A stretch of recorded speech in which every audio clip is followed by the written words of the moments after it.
It is 7:34 in the morning. You're listening to Upfront. My name is Brian Edwards-Tiekert, and we're going to stay on the theme of immigration for the second half of our program.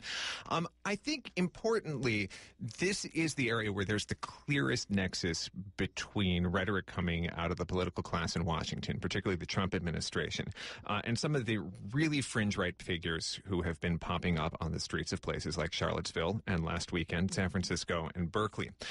I went out early Sunday morning when these folks appeared in Berkeley to talk to a bunch of them to record the conversations that they were having with some Berkeleyites who had turned out early for dialogue. And I think there's like two important things to bear in mind. A, what they say under these circumstances does not fully represent their politics, right? No one was marching with Nazi insignia. However, I saw a gentleman there who'd been interviewed on video the day before by John Sepulveda of KQED, who's been doing a lot of reporting on who these groups are. The day before, at a press conference in Pacifica, as John Sepulveda pointed out, this guy was wearing a ring with an Iron Cross insignia. It's a Nazi insignia on it. John Sepulveda drew his attention to it. The guy kind of deflected. By the time he was in Berkeley on Sunday, the ring was gone. It's kind of symbolic of which politics are on the surface and which are deeper. I recorded a conversation between another person who's a regular at these demonstrations. He goes by the name Johnny Benitez. That is not his legal name. And he's got some videos up online where he's trafficking in pretty esoteric and outlandish anti-Semitic conspiracy theories. But when he was talking to Berkeleyites, he was talking straight labor economics and immigration. And I want to play you a little bit of that conversation so you can get a sense of what the public facing end of these groups and this rhetoric is like. It's like, I don't want to pay this person $50 to do this. Let's get someone in here that doesn't have legal rights. Because look, if you abuse me in my field, I can go to the Department of Labor. I can fight back. I can go outside the business and strike. An illegal immigrant can't do that because they're scared of getting deported. And so that's really what it's about. I don't hate immigrants because of they're brown or they're from somewhere else. I oppose illegal immigration and cheap labor schemes because I'm part of a field, and I've seen it, and a lot of Americans have seen it, that they can't get raises. Some of them get fired. Some of my friends in HVAC and construction get fired because they're like, we want these people. We can pay them whatever. They don't take breaks and stuff like that. So it's an attempt. But instead of condemning the immigrants, why don't you condemn the business owners who are more... I do. And then the number one policy I would like to see is to shut down businesses that hire illegals. Absolutely. I think that would be more effective than the wall. What about changing immigration law so that people can come here to work if that's what they need to do, and do so safely and get paid a living wage to do it? If they have high skills, show them in, because then they'll be good for our economy. No. I'm against that. Don't interject that. No. So here's the deal. That's still an influx of labor. That's going to hurt everybody. The more, supply and demand is a thing that exists. And the goal of our immigration policies that exist is to increase the supply of labor to lower the demand, to lower the wages. And so that is the problem with it. So much happening in that 90 seconds. The first argument you hear there is an argument about how workers with a precarious status might bring down wages for everybody. That is something you would not have a hard time finding on the left wing of the political spectrum. The last argument you heard from Johnny Benitez is a supply and demand argument that enters into the area of economics with an argument that very few economists would have anything to do with. And in the middle, you had questions that really stray into areas that are mostly traveled by Republican politicians, penalizing employers for hiring undocumented immigrants. And joining us to untangle what we actually know about these issues versus what gets spoken and shouted back and forth in Martin Luther King Park in downtown Berkeley is Michael Clemens.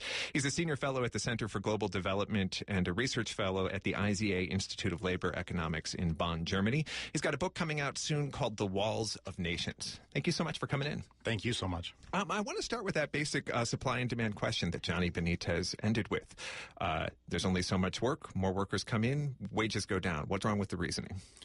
So thanks a lot. That was fascinating. That is the starting point for a lot of Americans and very sensible people from across the spectrum. I'm not sure I would include Iron Cross wearers in that group, but lots of very thoughtful people start from this idea that if there's more stuff around, the price is going to be bid down. That's true of bananas.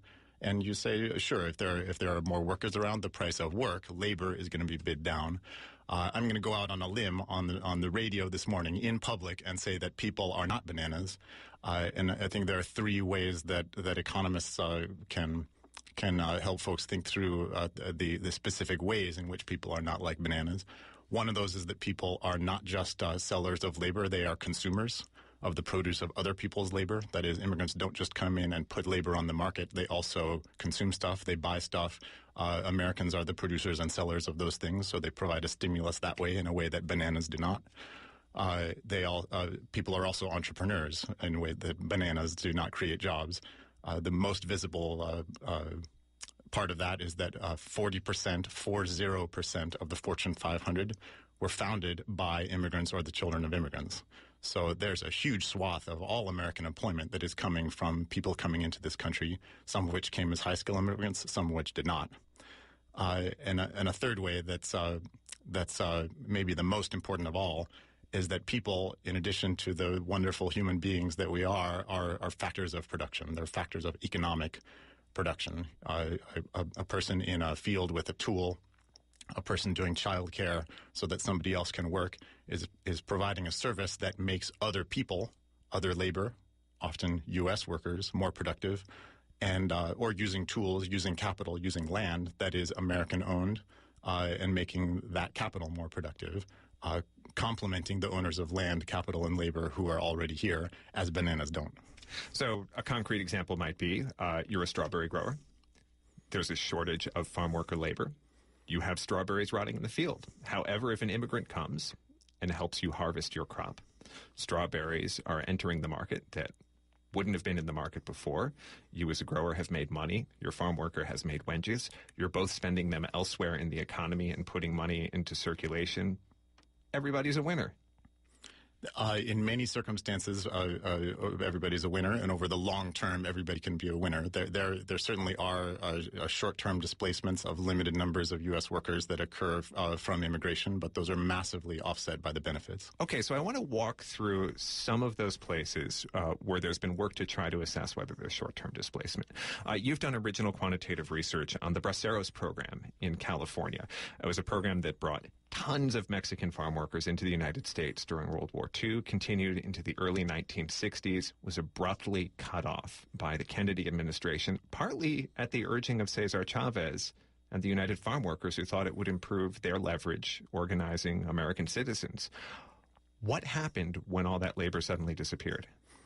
Thanks. So that's a fascinating example. This was the last time that the U.S. had a large-scale deliberate removal of a lot of Mexicans from the labor force with the explicit goal of creating jobs and raising wages for U.S. workers. 1965 was when the program ended. It had been going on for 23 years. Huge program. At its peak, 450,000 Mexican workers a year coming to do largely agricultural work, legal visas. It was about a third of the Mexicans working in the U.S. at the time. And John F. Kennedy worked to kill it. Lyndon Johnson did kill it. And they explicitly said in multiple public speeches, the reason we're doing this is to create jobs for U.S. workers, especially in the farm sector, raise wages in the U.S. farm sector. And you talked about the synthesis of left and right views on this. This was something where Cesar Chavez agreed with Rufus von Kleinsmid, who was a president and the chancellor of USC, who was also a white nationalist and a founder of a eugenicist society that literally gave consulting services to the Hitler regime on how to do forced sterilization. He was the leading academic on the Department of Labor panel in 1959 that recommended killing this program in order to raise wages and employment for U.S. workers. You can tell that that's not all that was on Rufus von Kleinsmid's mind. But here's something where people across the spectrum agreed on the factual question of, is this going to improve working conditions for Americans?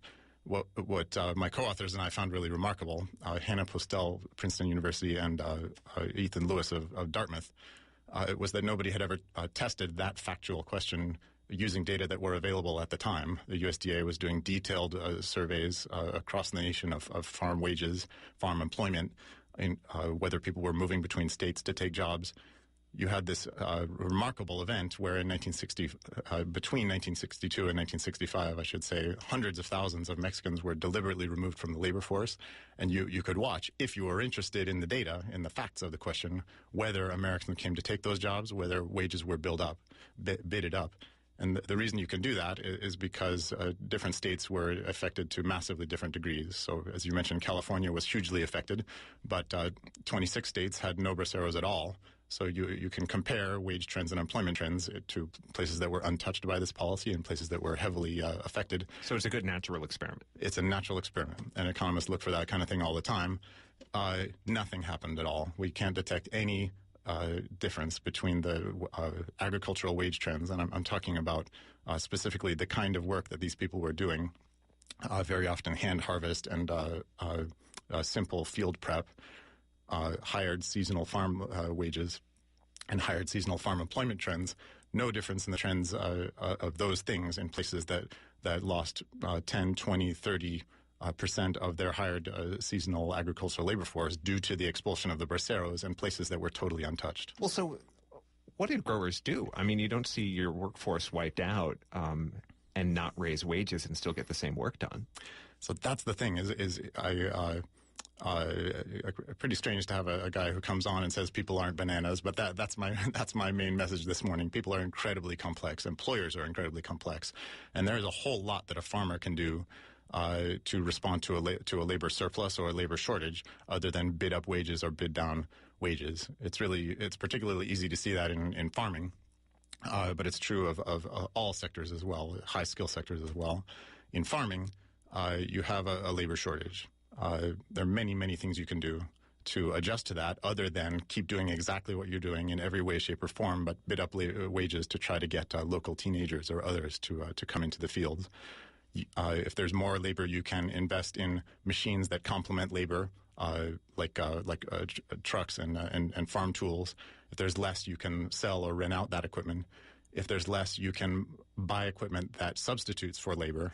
So something that California did massively in 1965 was shift the entire tomato industry from largely hand harvest to largely machine harvest.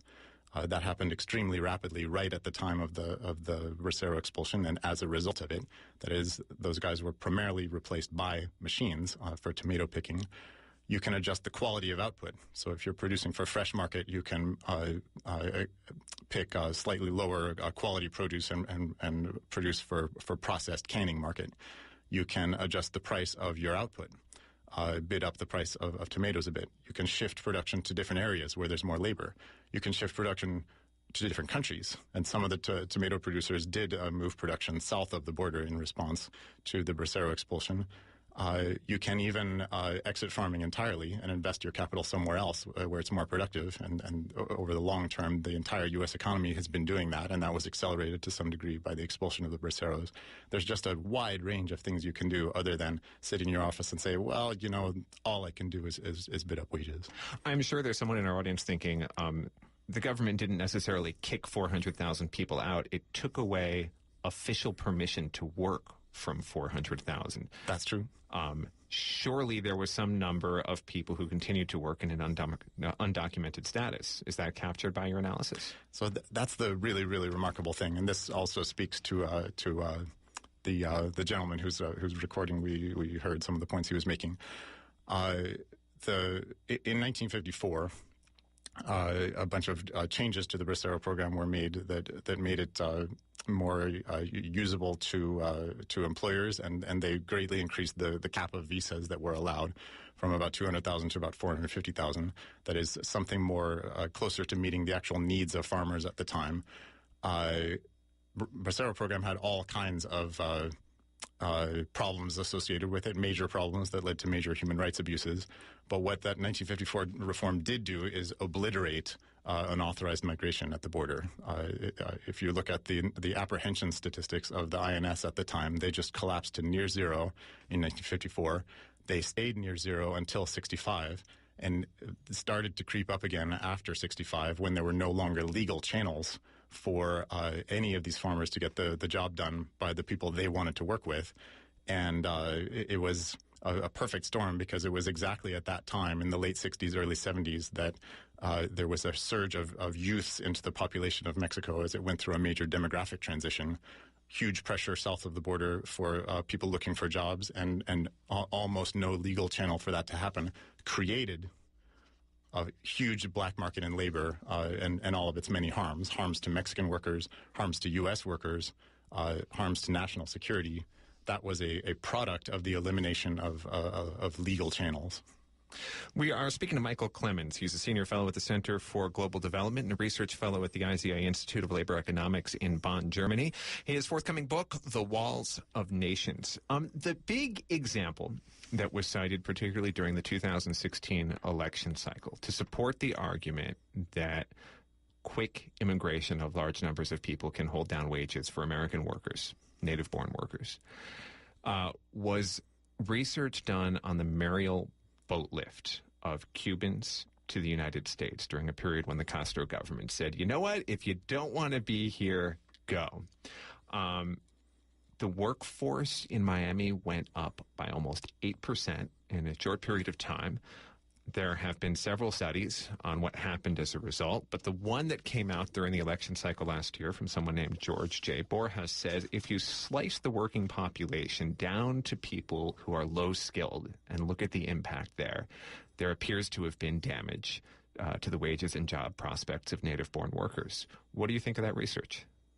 So, as you said, that research has been remarkably influential. Stephen Miller in May was standing there at the White House podium citing that specific study as a justification for cutting immigration by half to the United States.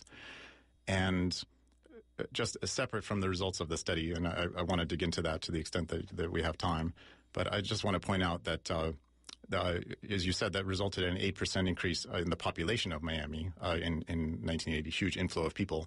The low-skilled workforce went up by 20% because these were primarily low-skilled workers. So this is a huge increase to the low-skilled workforce.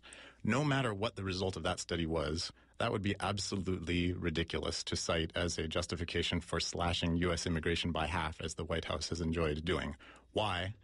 The current immigration rate to the United States of America is 0.3% of the population. And there's Stephen Miller saying, look, here's this study of a 20% increase in the workforce informing us about why we need to cut from 0.3% down to 0.15%, which is what halving immigration means. That's literally 1/100th of the magnitude of immigration that is being studied in the George Borjas study. Kind of like saying, you shouldn't take 2 Tylenols like the label says. You should really take 1 because 2 will kill you. How do I know? Because of what happened when somebody took 200 Tylenols. That just doesn't make any sense. So this is misusing evidence about the absolutely gigantic influx of people to Miami at a particular point in time. Completely misapplying it to a setting that has nothing to do with it. Well, or, I mean, in their defense, trying to extrapolate based on a natural experiment. If you're willing to extrapolate from what happened when your kid took 200 Tylenols to whether I should take 2 or 1. Well, you're willing to extrapolate based on what happened with the Bracero program. That's eliminating a third of Mexicans in the labor force is a lot like what they're trying to do right now, right. In magnitude, not just in quality. What I'm pointing out is that the magnitude of the Mariel boat lift in Miami is absolutely nothing like the magnitude of U.S. immigration right now. We don't get 20% of the workforce in immigrants every year. We get 2 orders of magnitude less than that, and we need to just calm down a little bit. Okay, so that's the context, which is, even if his research holds up, it's not necessarily applicable. What do you think of his methods and conclusions? Right, so all of this came from a very famous study in economics by David Card here in Berkeley, UC Berkeley. Extremely shy about doing interviews. We've never been able to get him in. Just an extremely serious guy, very, very highly respected labor economist, winner of the Clark Medal, one of the highest honors in economics.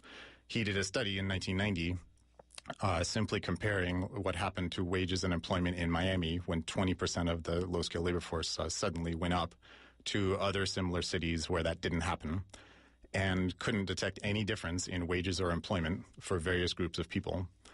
What George Borjas did in 2015 was go back and look at small slices of the data that David Card was looking at.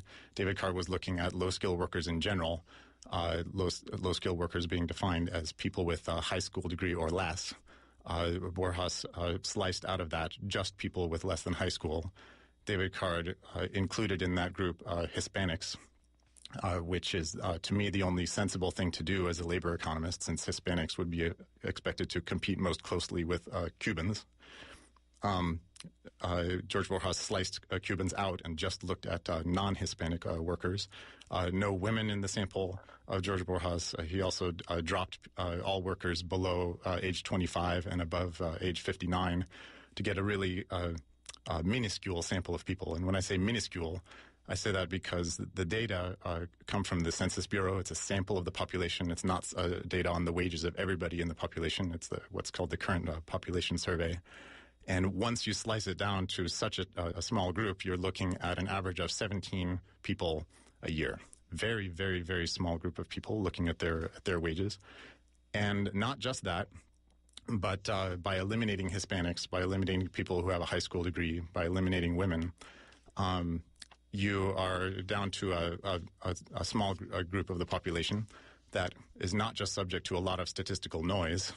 Giovanni Peri at UC Davis has a very important study where he demonstrated that by taking tiny little subsets of the data like this, you can generate just about any result you want.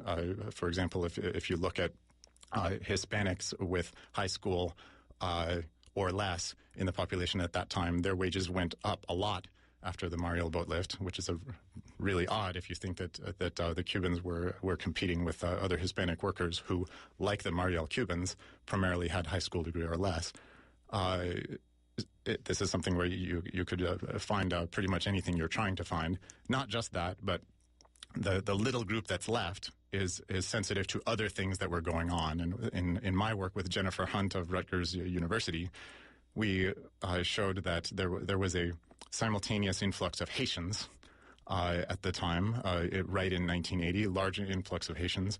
Who were Haitians? Non-Hispanics, primarily less than high school, very low-skilled workers, exactly matching this group of people.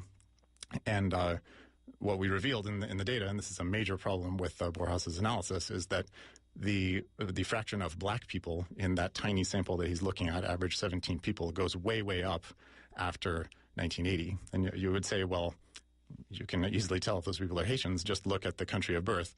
Country of birth isn't recorded in the data set. All they do is just they record the race and ethnicity of the person, the age, education level, wages. You can't separate out Haitians. So we show that the magnitude of the influx of Haitians could account with some complexities entirely for the decline in wages that he sees in this tiny little slice of the data that he chose to focus on. And that's not because Haitians as immigrants are competing with the native-born workforce, but just because there's an increase in the number of people who are being paid low. Haitians in the early 80s in Miami were very, very low-paid workers, and the fact that they were low-paid workers is and that there were more and more of them in the sample that he's looking at by itself makes the average wage go down, even if no American's wages is affected at all. That's fascinating. I'm glad we got to the end of that argument because that is exactly all the time we have. Michael Clemens, thank you so much. Thank you very much. Michael Clemens is a senior fellow at the Center for Global Development and a research fellow at IZA Institute of Labor Economics in Bonn, Germany. His forthcoming book is entitled The Walls of Nations, and we will link to his articles that I referenced from our website, kpfa.org. For now, that does it for the show. Upfront airs weekday mornings at 7 a.m. We post information about our topics and our guests online at the aforementioned KPFA.org, where you can also dig through our archives, subscribe to the show as a podcast, and connect to us on social media. If you want to sound off about something you heard, yell at me, or suggest something for us to cover or someone for us to interview, send an email to upfront@kpfa.org. A big thanks to everyone who makes the show happen. Our producer is Deanna Martinez this week. Rada Keel is on the controls. Our interns are Anna Saldinger and Samantha Shadro. Hosts are Kat Brooks, Salima Hamarani, and me, Brian Edwards-Tiekert. A big thanks as well to Mitch Jeserich and Eileen Alfandary. Stay tuned for Rising Up with Sonali Kulhutker at 8.